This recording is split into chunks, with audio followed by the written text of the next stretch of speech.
Todas estas razones que aquí he dicho le dije, y otras muchas de que no me acuerdo, pero no fueron parte para que él dejase de seguir su intento. Bien así como el que no piensa pagar, que al concertar de la barata no repara en inconvenientes.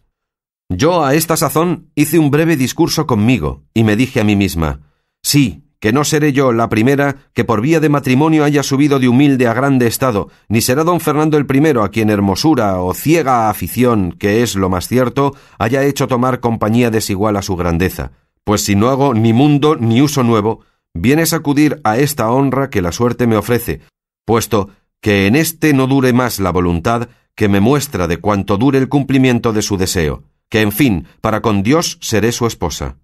Y si quiero con desdenes despedille, en término le veo que no usando el que debe, usará el de la fuerza, y vendré a quedar deshonrada y sin disculpa de la culpa que me podrá dar el que no supiere cuán sin ella he venido a este punto. Porque, ¿qué razones serán bastantes para persuadir a mis padres y a otros que este caballero entró en mi aposento sin consentimiento mío? Todas estas demandas y respuestas revolví yo en un instante en la imaginación, y sobre todo me comenzaron a hacer fuerza y a inclinarme a lo que fue, sin yo pensarlo, mi perdición, los juramentos de don Fernando, los testigos que ponía, las lágrimas que derramaba, y finalmente su disposición y gentileza, que acompañada con tantas muestras de verdadero amor, pudieran rendir a otro tan libre y recatado corazón como el mío. Llamé a mi criada para que en la tierra acompañase a los testigos del cielo. Tornó don Fernando a reiterar y confirmar sus juramentos. Añadió a los primeros nuevos santos por testigos. Echóse 1000 futuras maldiciones si no cumpliese lo que me prometía. Volvió a humedecer sus ojos y a acrecentar sus suspiros. Apretóme más entre sus brazos, de los cuales jamás me había dejado, y con esto, y con volverse a salir del aposento mi doncella, yo dejé de serlo. Y él acabó de ser traidor y fementido. El día que sucedió a la noche de mi desgracia se venía aún no tan apriesa como yo pienso que don Fernando deseaba, porque después de cumplido aquello que el apetito pide, el mayor gusto que puede venir es apartarse de donde le alcanzaron. Digo esto porque don Fernando dio priesa por partirse de mí, y por industria de mi doncella, que era la misma que allí le había traído, antes que amaneciese se vio en la calle, y al despedirse de mí, aunque no con tanto ahínco y vehemencia como cuando vino, me dijo que estuviese segura de su fe y de sus firmes y verdaderos sus juramentos, y para más confirmación de su palabra, sacó un rico anillo del dedo y lo puso en el mío. En efecto, él se fue, y yo quedé, ni sé si triste o alegre. Esto sé bien decir, que quedé confusa y pensativa, y casi fuera de mí con el nuevo acaecimiento, y no tuve ánimo, o no se me acordó de reñir a mi doncella por la traición cometida de encerrar a don Fernando en mi mismo aposento, porque aún no me determinaba si era bien o mal el que me había sucedido. Díjele al partir a don Fernando que por el mismo camino de aquella podía verme otras noches, pues ya era suya, hasta que cuando él quisiese, aquel hecho se publicase. Pero no vino otra alguna, si no fue la siguiente. Ni yo pude verle en la calle ni en la iglesia en más de un mes, que en vano me cansé en solicitallo, puesto que supe que estaba en la villa y que los más días iba a caza, ejercicio de que él era muy aficionado. Estos días y estas horas bien sé yo que para mí fueron aciagos y menguadas, y bien sé que comencé a dudar en ellos, y aun a descreer de la fe de don Fernando.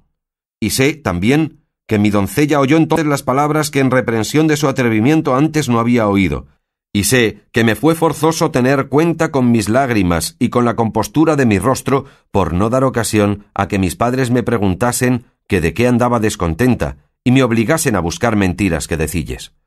Pero todo esto se acabó en un punto, llegándose uno donde se atropellaron respetos y se acabaron los honrados discursos, y a donde se perdió la paciencia y salieron a plaza mis secretos pensamientos.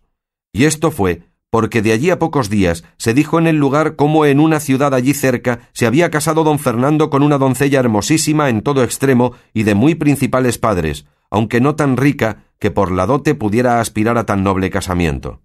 Díjose que se llamaba Luscinda, con otras cosas que en sus desposorios sucedieron dignas de admiración. Oyó Cardenio el nombre de Luscinda y no hizo otra cosa que encoger los hombros, morderse los labios, enarcar las cejas y dejar de allí a poco caer por sus ojos 2 fuentes de lágrimas. Mas no por esto dejó Dorotea de seguir su cuento diciendo: Llegó esta triste nueva a mis oídos, y en lugar de lárseme el corazón en oilla, fue tanta la cólera y rabia que se encendió en él, que faltó poco para no salirme por las calles dando voces, publicando la alevosía y traición que se me había hecho. Mas templóse esta furia por entonces con pensar de poner aquella misma noche por obra lo que puse, que fue ponerme en este hábito que me dio uno de los que llaman zagales en casa de los labradores, que era criado de mi padre, al cual descubrí toda mi desventura, y le rogué me acompañase hasta la ciudad donde entendí que mi enemigo estaba. Él, después que hubo reprendido mi atrevimiento y afeado mi determinación, viéndome resuelta en mi parecer, se ofreció a tenerme compañía, como él dijo, hasta el cabo del mundo. Luego, al momento, encerré en una almohada de lienzo un vestido de mujer y algunas joyas y dineros, por lo que podía suceder. Y en el silencio de aquella noche, sin dar cuenta a mi traidora doncella, salí de mi casa acompañada de mi criado y de muchas imaginaciones, y me puse en camino de la ciudad a pie, llevada en vuelo del deseo de llegar, ya que no a estorbar lo que tenía por hecho, a lo menos a decir a don Fernando me dijese con qué alma lo había hecho. Llegué en 2 días y medio donde quería, y en entrando por la ciudad pregunté por la casa de los padres de Lucinda, y al primero a quien hice la pregunta me respondió más de lo que yo quisiera oír. Díjome la casa, y todo lo que había sucedido en el desposorio de su hija, cosa tan pública en la ciudad, que se hacían corrillos para contarla por toda ella. Díjome que la noche que don Fernando se desposó con Lucinda, después de haber ella dado el sí de ser su esposa, le había tomado un recio desmayo, y que llegando a su esposo a desabrocharle el pecho para que le diese el aire, le halló un papel escrito de la misma letra de Lucinda, en que decía y declaraba que ella no podía ser esposa de don Fernando, porque lo era de Cardenio, que a lo que el hombre me dijo, era un caballero muy principal de la misma ciudad, y que si había dado el sí a don Fernando, fue por no salir de la obediencia de sus padres. En resolución, tales razones dijo que contenía el papel, que daba a entender que ella había tenido intención de matarse en acabándose de desposar, y daba allí las razones porque se había quitado la vida. Todo lo cual dicen que confirmó una daga que le hallaron no sé en qué parte de sus vestidos. Todo lo cual, visto por don Fernando, parecióle que Lucinda le había burlado y escarnecido y tenido en poco, arremetió a ella antes que de su desmayo volviese, y con la misma daga que le hallaron, la quiso dar de puñaladas, y lo hiciera si sus padres y los que se hallaron presentes no se lo estorbaran. Dijeron más, que luego se ausentó don Fernando, y que Lucinda no había vuelto de su parasismo hasta otro día, que contó a sus padres cómo ella era verdadera esposa de aquel Cardenio que he dicho. Supe más, que el Cardenio, según decían, se halló presente a los desposorios, y que en viéndola desposada, lo cual él jamás pensó, se salió de la ciudad desesperado, dejándole primero escrita una carta donde daba a entender el agravio que Lucinda le había hecho, y de cómo él se iba a donde gentes no le viesen.